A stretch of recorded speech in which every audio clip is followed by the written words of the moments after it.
Olá pessoal, boa noite, na paz do Senhor Jesus para todos, tudo bem? Estamos aqui outra vez para mais um bate-papo, mais uma conversa entre amigos, entre irmãos. Queremos agradecer e louvar o nome de Jesus Cristo por essa oportunidade grandiosa que Ele tem nos concedido. Podermos, bem dizer, engrandecer o nome dEle, independente das situações, das circunstâncias. Ele tem sido fiel para conosco, tem cuidado de nós de uma forma grandiosa, de uma forma poderosa. Portanto, a Ele eu rendo toda a honra, toda a glória, todo o louvor. Eu glorifico, eu engrandeço, e realmente eu agradeço. Ele tem sido muito fiel para conosco, muito bondoso. E eu não tenho palavras, para glorificar e engrandecer o nome dele. Que o nome dele seja louvado sempre e continuamente. Bem, eu estava outrora pensando no quanto Jesus Cristo tem sido bom e querendo trazer à memória alguns louvores antigos, que nós costumávamos cantar. E dentre alguns que vieram à memória, alguns que surgiram, teve um que faz realmente muito tempo, e ele dizia assim, ó: quando eu cheguei aqui, nem palavras tinha pra dizer, o mundo desabando em mim, nem razão eu tinha pra viver. Mas na hora da oração, um milagre aconteceu aqui. Eu vi tudo mudar, Jesus tocou em mim. Quando eu cheguei aqui, eu era tão carente, um farrapo de gente. Resolvi... Fugiu a letra. Graças a Deus. Hoje eu ando na frente. Quando eu cheguei aqui, eu era tão carente, um farrapo de gente. Hoje agora, realmente a letra foi embora. Tem muito tempo, são muitos anos. Certo é que a letra dizia que, como ora foi cantado, que após a hora da oração as coisas mudaram. Depois da hora da oração, depois do reconhecimento de Cristo Jesus, como diz os textos sagrados, principalmente segundo as primeiras crônicas, quando nós reconhecemos e nos arrependemos dos nossos pecados, Deus ele tem o poder de sarar a nossa terra, de curar a ferida. E o hino fala exatamente disso, que o Senhor ele tem, esse poder de fazer mudar, de transformar todas as coisas. Olá, Eliane, saudades também, viu? Deus abençoe. Ainda outro dia estávamos comentando, sobre o Álvaro e tal, que Deus abençoe. Manda um abraço para o Álvaro, um beijo para você, viu? Como eu estava dizendo, Deus ele é sempre fiel, ele é sempre fiel e bondoso e misericordioso para com as nossas vidas. E apesar dos pesares, aconteça o que acontecer, venha o que vier, se nós nos voltarmos a Ele em oração, apesar de nossa pouca força, apesar do nosso fraquejar, digamos assim, quando nós nos voltamos a Deus em oração, fiel, para fazer nova todas as vidas, A Ele todo louvor, toda a nossa adoração, toda a nossa gratidão. Nós queremos falar um pouco aqui, dessa questão do fraquejar do povo, da fraqueza, muitas das vezes, da humanidade, da falha, do quanto a humanidade é diante de Deus. Um abraço, irmã Marlene, a paz do Senhor. A paz do Senhor para todos vocês que estão participando, assistindo nesse momento. Continue aí, né? O Senhor tem uma palavra para nós hoje.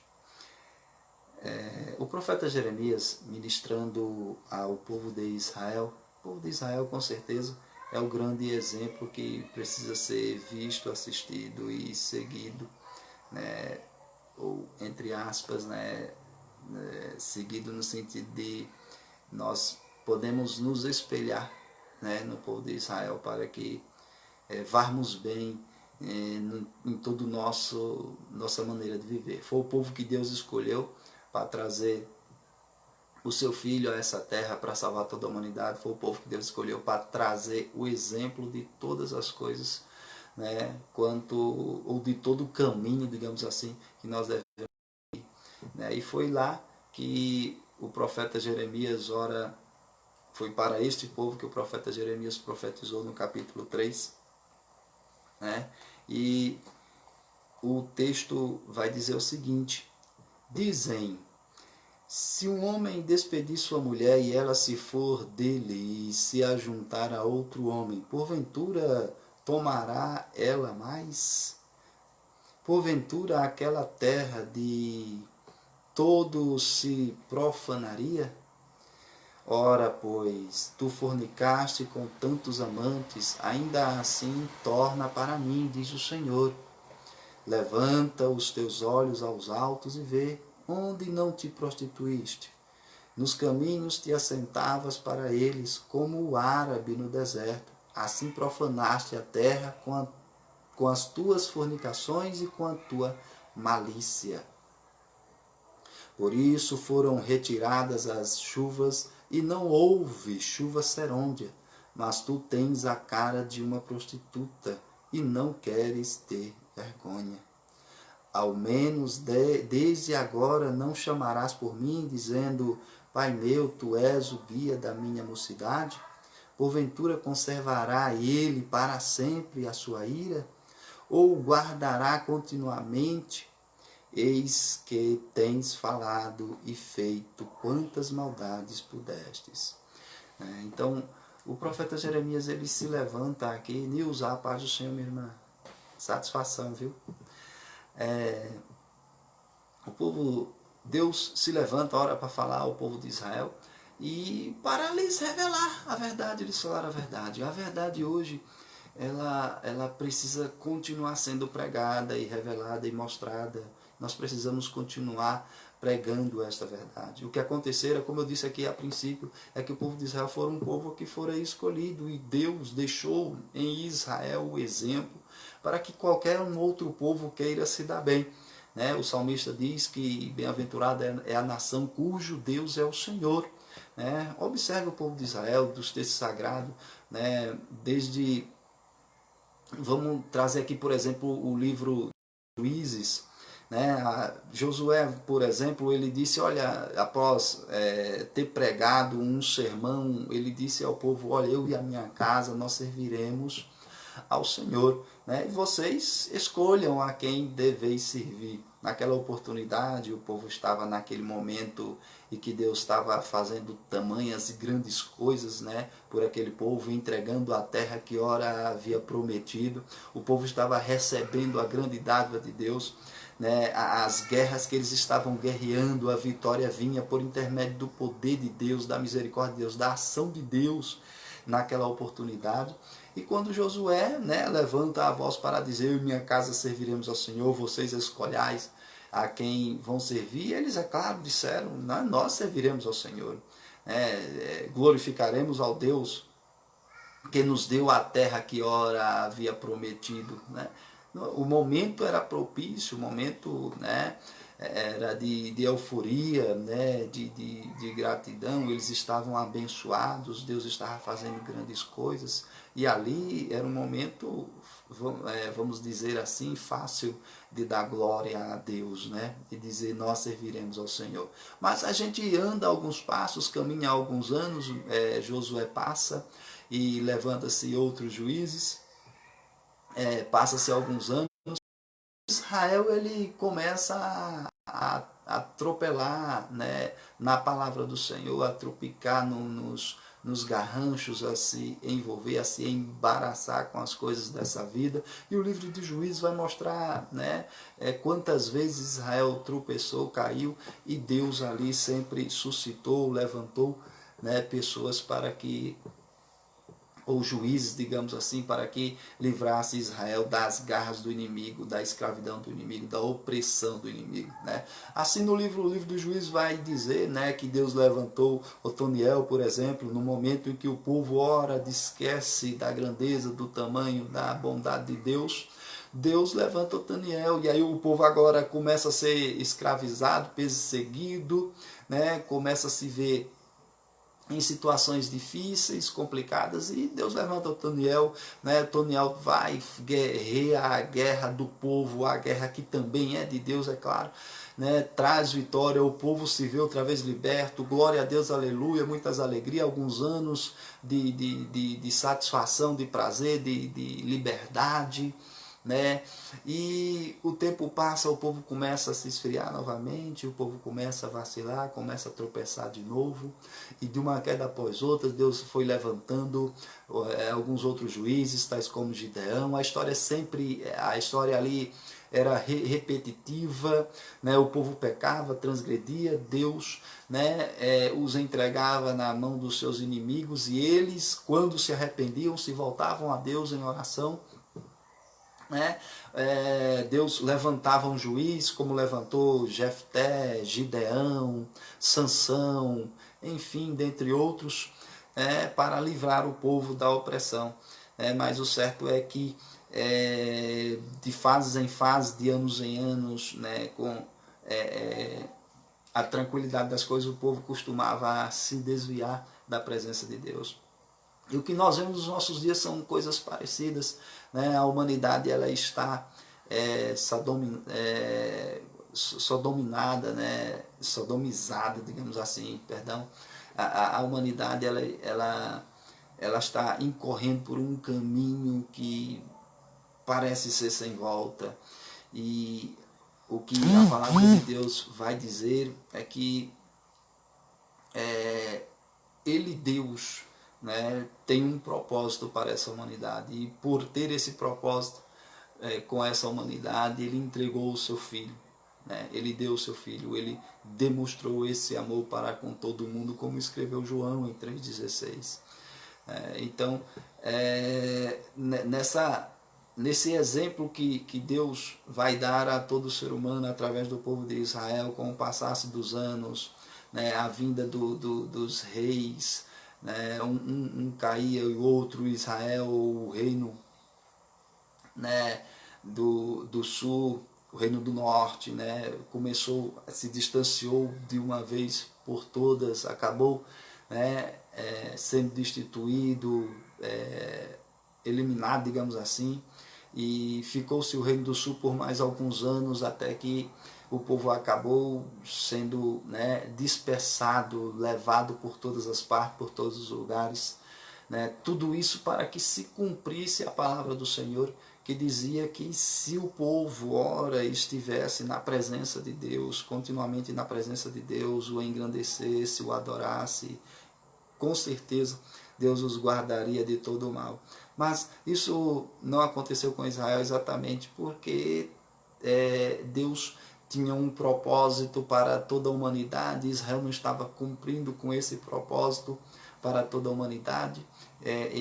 Israel se encerrou, se fechou entre si, entre o seu povo. Isso fez com que Deus tivesse que abrir, digamos assim, né, as portas para que o povo gentil se chegasse a ele.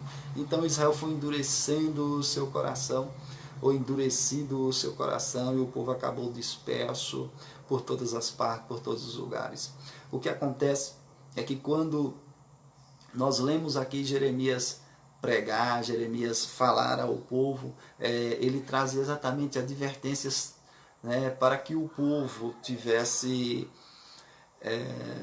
cuidado com os seus passos, com a sua maneira de viver, com a sua maneira de se portar diante de Deus. Porque todos os atos dos homens, independente de onde ele esteja, de horário, de data e tal, eles são vistos por Deus. O salmista, no Salmo 139, já dizia isso, né? Aonde me esconderei eu da presença do Senhor? Se eu for ao mais profundo do oceano ou no céu, ali ele vai estar. Se eu for no alto dos céus, ele também ali estará. Eu não tenho onde me esconder da presença de Deus. E Jeremias estava falando isso à nação de Israel. Deus tem visto os vossos feitos, a maneira como vós tem andado, como vós tem se comportado. A humanidade, ela tem vivido hoje, nos nossos dias, seu bel prazer. E o que eu quero dizer é o seguinte: a palavra de Deus, ela se cumpre na íntegra. Deus, ele tem aqui na sua palavra inumerosas bênçãos para aqueles que ora o obedecerem e crerem nele. Mas e nesta mesma palavra tem a ira de Deus que vem sobre o povo. Veja bem quanto Deus é misericordioso. A misericórdia de Deus é muito bem retratada na história de Jonas, por exemplo. Jonas, ele é escolhido por Deus para levar uma mensagem até a cidade de Nínive. E essa mensagem. Exatamente. A misericórdia de Deus, ele sabia o quanto Deus era misericordioso. Eu entendo que Jonas, ele queria, na verdade, que o povo de Nínive sofresse o castigo que ele era devido, haja vista ser um povo mau, haja vista ser um povo iníquo, um povo maldoso, um povo que, segundo alguns historiadores, né, que perseguia inclusive o povo de Deus, os profetas de Deus, os filhos, os enviados de Deus. Então Jonas, ele queria ver aquele povo castigado. E quando ele recebe quando ele recebe a missão de ir levar, a mensagem de Deus aos ninivitas, então ele se recusa. O que ele pensa? O que ele vai dizer lá na frente? Ele vai dizer: não vou, porque eu conheço quanto Deus é misericordioso. E se por uma razão ou por um acaso esse povo vir, a se arrepender e Deus vier perdoá-los, eu não quero que Deus os perdoe, Era o sentimento, estou tentando aqui expressar o sentimento de Jonas. Eu não quero que Deus os perdoe, eu quero que Deus os castigue por aquilo que eles são, por aquilo que eles fizeram. Enfim, Jonas, em vez de ir para Nínive, ele toma a direção totalmente contrária, como se Deus tivesse mandado ele ir para o norte, ele foi para o sul e estava tentando assim fugir de fazer, a obra do Deus vivo e levar a mensagem que ora Deus estava lhe ordenando levasse ao povo de Nínive. E a história vocês conhecem, o que acontecera quando Jonas chega em Nínive agora através, do peixe que o cuspiu ali nas praias ou nas proximidades da praia. Ele começa a pregar o evangelho, teve aquele momento de turbulência do mar, ele viajando para Tarsis, o mar começou a se agitar e aqueles homens que estavam naquele navio clamaram por seus deuses, suplicaram pelo seu favor, evacuaram, ou melhor, aliviaram todo o peso do navio. Eles fizeram de tudo quanto, humanamente falando, era possível para que salvasse aquela embarcação, salvassem as suas vidas, até que entenderam que aquilo não era coisa comum, não era coisa normal, e foram procurar, nas questões espirituais, a razão de tudo aquilo que está acontecendo. E acharam Jonas dormindo, no porão do navio, e, ora, sendo interrogado, ele ali faz uma descrição, eu acho muito bonita aquela descrição, sou israelita, servo do Deus Altíssimo, do Criador de todas as coisas, e isso só está acontecendo porque eu estou aqui em fuga, eu estou correndo, estou fugindo da presença de Deus, até que ele é lançado ao mar. Aqueles homens, ao lançarem Jonas no mar, pedem perdão, misericórdia ao Deus Todo-Poderoso, mas tem que fazer aquilo para saírem salvos com a sua vida. Certo é que Jonas é lançado ao mar, o grande peixe lhe traga, e ali, como ele mesmo descreve, como se estivesse no inferno, pede misericórdia a Deus. Assim ele vai parar em Nínive. né, o grande peixe vai levá-lo até Nínive. Né? Irmã Benedita, pastor Rogério, Deus abençoe vossas vidas. Milena, Deus abençoe em nome de Jesus. Agora, estando em Nínive, Jonas sai e prega, olha, assim é a mensagem do Senhor. Ou vocês se convertem, ou Deus vai destruir essa cidade. Né? Jonas termina a sua obra, termina o seu trabalho ali, né? Sobe a um alto morro e diz, agora eu vou ver Deus destruir toda essa cidade. Eu vou ver Deus operar, né, a sua ira no meio desse povo. Mas o que Jonas não contava e ao tempo, né, suspeitava, haja vista fugir em vez de ir de encontro, né, foi o que aconteceu. Né? O rei botou até os animais para jejuar e suplicou a misericórdia de Deus, ordenando que todos se arrependam dos caminhos. E o que acontece? A grande cidade de Nínive, com 120 mil habitantes, é poupada de ser destruída, porque houve arrependimento, houve oração, houve arrependimento, uma busca pelo favor de Deus, uma busca pela misericórdia de Deus. Foi isso aqui que nós lemos quando Jeremias está pregando para ao povo de Israel, né, a cidade de Judá. Foi isso que Deus estava dizendo. Estarei irado para sempre? Né? Jeremias disse, a prática de vocês, as ações de vocês, a maneira como vocês têm vivido, né, como vocês têm se comportado, tem feito com que até mesmo a chuva tenha faltado nas vossas terras. Por isso que a semente não produz, por isso que a situação chega a alguns extremos que não deveriam chegar. Mas o que acontece é que Deus ele não vai se irar para sempre. Por que essa mensagem está chegando aos vossos ouvidos? Porque Deus está vos dizendo a vocês, Israel, que Ele não é um Deus que se ira para sempre. Se vocês se arrependerem, Ele vai mudar o quadro da situação. Né? É exatamente o que Deus falou a Salomão lá em 1 Crônicas. Se o meu povo, que se chama pelo meu nome, né, se humilhar, orar, se arrepender de coração, né, eu sararei a sua terra. Sararei a sua terra. Eu retirarei, né, a minha ira. Eu vou sarar, eu vou mudar o quadro. Eu vou fazer, né, o milagre, digamos assim. Era o que Jeremias estava dizendo para o povo de Israel. Era o que Jeremias estava pregando. Vocês precisam voltar dessas vossas práticas. Você vê que na leitura aqui do capítulo 3 de Jeremias,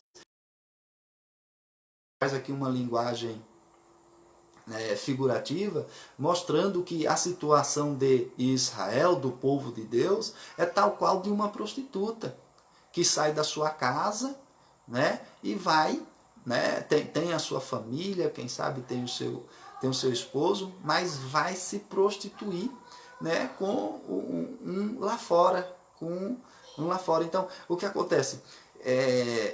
A comparação que a leitura, a figura de linguagem que Jeremias usa aqui, da prostituta, é mostrando que o povo, muitas das vezes, se deixa contaminar.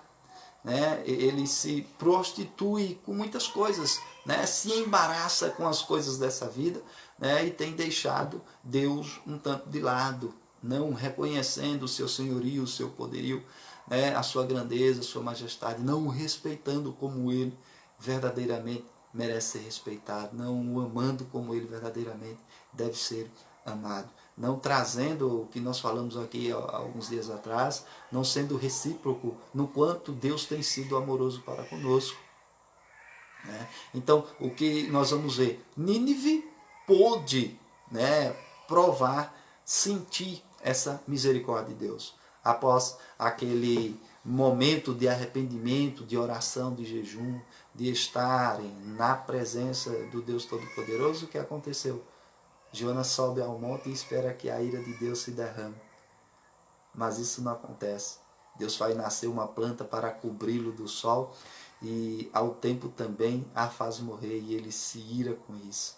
E a pergunta de Deus é: tu estás irado com uma planta que nasceu e logo morreu, que tu não cuidou, não plantou, não zelou, e eu não vou ter alegria em ter que voltar atrás quanto a derramar uma ira sobre uma cidade que contém 120 mil homens, né?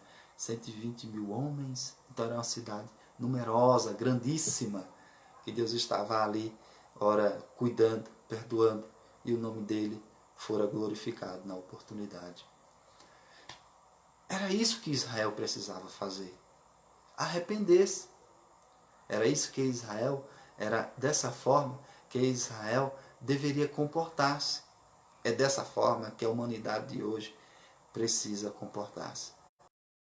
Então aqui nós precisamos ver o quanto Deus é bondoso e misericordioso e voltar-nos das nossas fraquezas, arrepender-nos dos nossos pecados e buscar a misericórdia de Deus. O Senhor, Ele, Deus, tem nos oportunado de uma forma tão grandiosa, tem nos dado uma oportunidade tão grande, tão poderosa, e nós muitas das vezes estamos deixando essa oportunidade se ir pelas nossas mãos. Uma benedita a paz do Senhor. Então, meus queridos, em nome de Jesus Cristo, voltemos para o Senhor nosso Deus, guardemos a sua palavra, aproveitemos a oportunidade, o momento para meditarmos sobre o quanto Deus é bondoso e glorioso. Israel não ouviu. Israel não ouviu a Jeremias, não ouviu a tantos outros profetas que foram levantados, através dos quais Deus clamava ou chamava o povo ao arrependimento, e ele acabou sendo disperso. Israel foi disperso por todas as nações, por todas as partes, por um número grande de anos, né? Até que em 1948, segundo a promessa de Deus, Israel voltou, né, a dar o primeiro passo para se tornar nação. Haja vista isso ser ou destaquemos aqui essa condição, ser um sinal de que Jesus Cristo ele realmente voltará para buscar a sua igreja. Israel sofreu perseguições, um aqui muito próximo de nós foi o Hitler, né, com aqueles 6 milhões que Hitler, né, fulminou. Então, mas ainda com toda a perseguição, Israel está aí, porque Israel tem promessa de Deus. E as promessas de Deus para Israel, elas vão se cumprir. Mas antes, né, ou vão se cumprir tais quais essa do retorno do povo, que é, né, uma afirmativa de que as promessas de Deus se cumprem, e assim sendo, nós precisamos ou podemos estar confiantes no arrebatamento da igreja, que é também uma promessa de Cristo Jesus, e é uma promessa real, uma promessa verdadeira, que vai acontecer. Se eu acreditar, vai acontecer. Se eu não acreditar, vai acontecer. Independente de que eu creia ou deixe de crer, a promessa que Deus ora fez ao seu povo, ela vai acontecer. Israel não deu crédito, não creu, e por isso Israel foi disperso.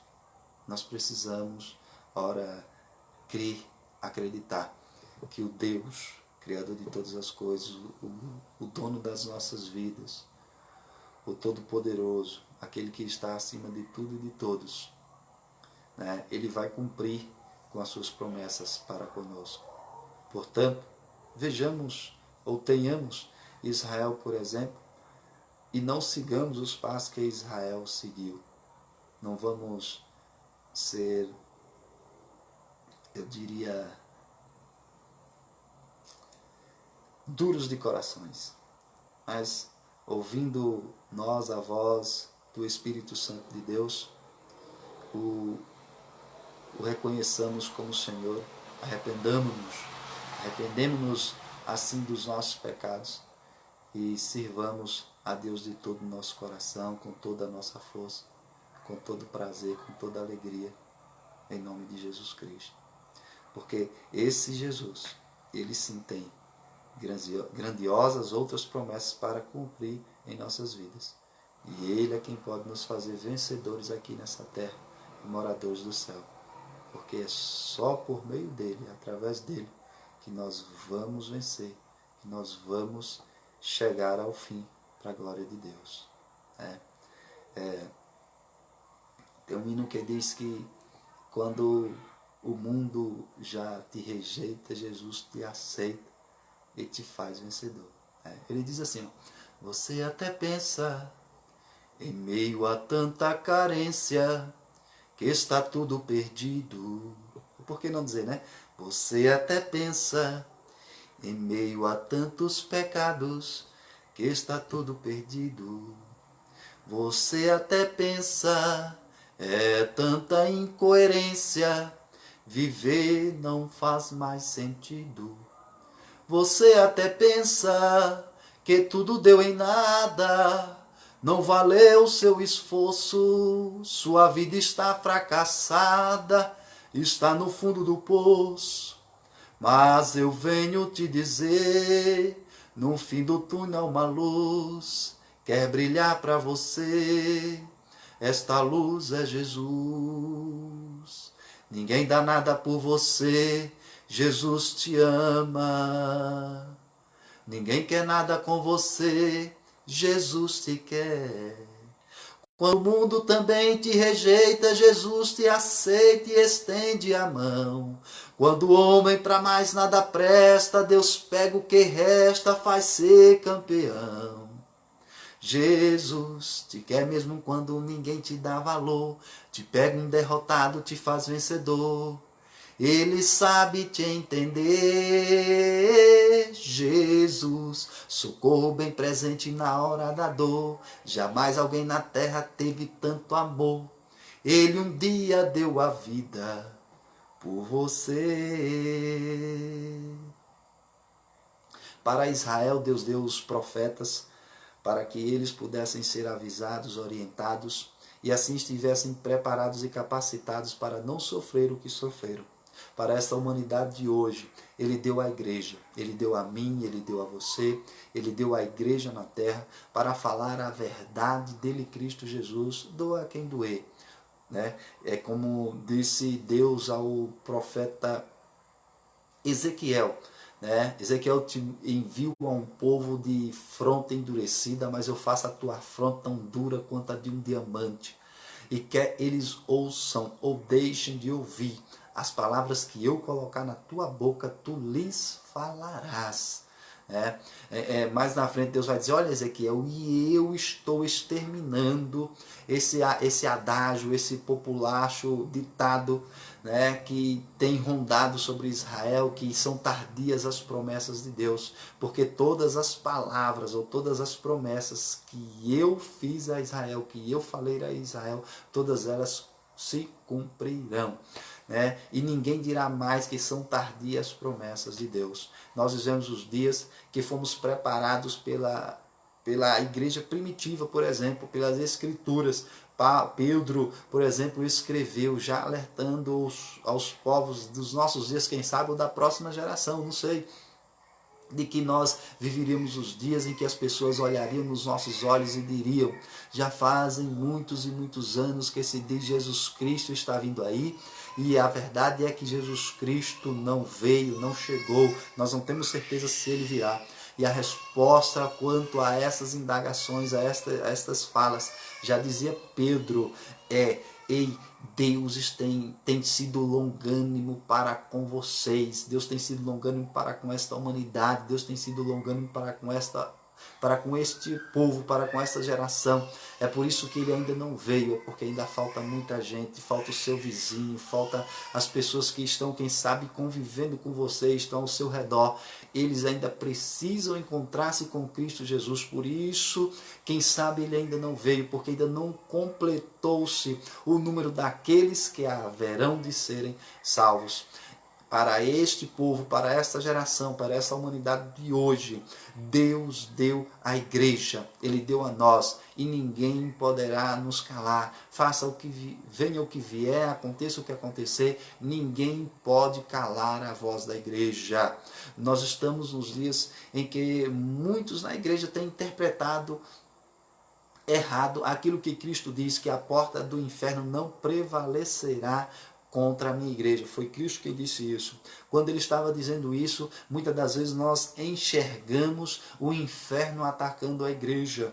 Mas a frase não diz isso. A frase mostra a igreja arrebentando com as portas do inferno, trazendo salvação a vidas todas quantas, ouvindo este evangelho de salvação, o evangelho da verdade, o evangelho que leve as pessoas realmente a Cristo, né?